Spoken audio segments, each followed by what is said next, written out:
नमस्कार। अॼु असां सिंधी नाविल जो विकास MA final paper 9th B जे बारे में पढ़ंदासीं। कल्ह असां इन पेपर में नाविल जी परिभाषा ऐं उन जे क़िस्मनि जे बारे में पढ़ी रहिया हुआसीं, जंहिंमें मां नाविल छा आहे, नाविल जूं कहिड़ियूं परिभाषाऊं आहिनि, नाविल जा अनासर अर्थात नाविल में कहिड़ा कहिड़ा तत्व हूंदा आहिनि, उन्हनि जे बारे में ॿुधाए रहियो हुअसि। मां ॿुधायो त नाविल में कथा, किरदार निगारी, गुफ़्तगू, माहौल, भाषा शैली या इबारत ऐं उद्देश्य हूंदा आहिनि, जंहिंमें असां कथा ऐं प्लॉट, किरदार ऐं किरदार निगारी, गुफ़्तगू, माहौल, ॿोली ऐं इबारत जे बारे में कल्ह पढ़ी चुका आहियूं।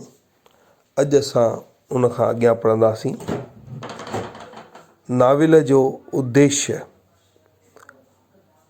लेखक लिखे थो त उपन्यास जो अंतिम तत्व आहे उद्देश्य।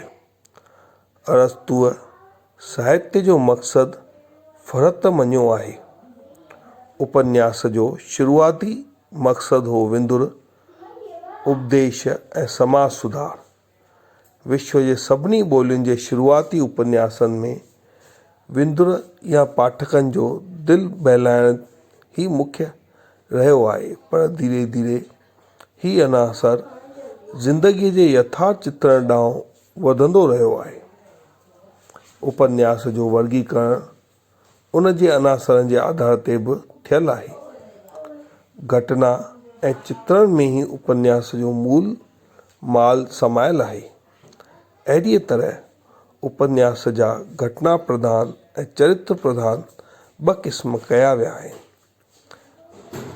इन खां पोइ ऐतिहासिक उपन्यास लिखण जो रवाज़ असां वटि को नओं कोन्हे, पर उनखे यथार्थवादी ढंग सां लिखण जो नमूनो ज़रूरु नओं आहे। जदीद युग में अयथार्थवादी कथा जी अहमियत बिल्कुलु घटिजी वई आहे, छो त पाठकनि जो मन हींअर अलौकिक न पर लौकिक रूप ई वधीक पसंदि थो करे। पोइ सामाजिक उपन्यासनि जी हिकु ख़ासि वंफ पे रही आहे। विश्व साहित्य में हेल ताईं जेके बि उपन्यास लिखिया विया आहिनि, उन्हनि में घणो हिसो उन्हनि उपन्यासनि जो आहे जिन में अनेक सामाजिक मसइलनि खे खंयो वियो आहे।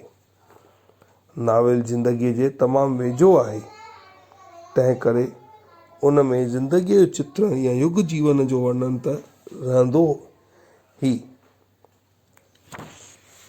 मनोवैज्ञानिक उपन्यास जीवन जी व्याख्या आहे ऐं उन जो मूल आधार मनोविज्ञान आहे।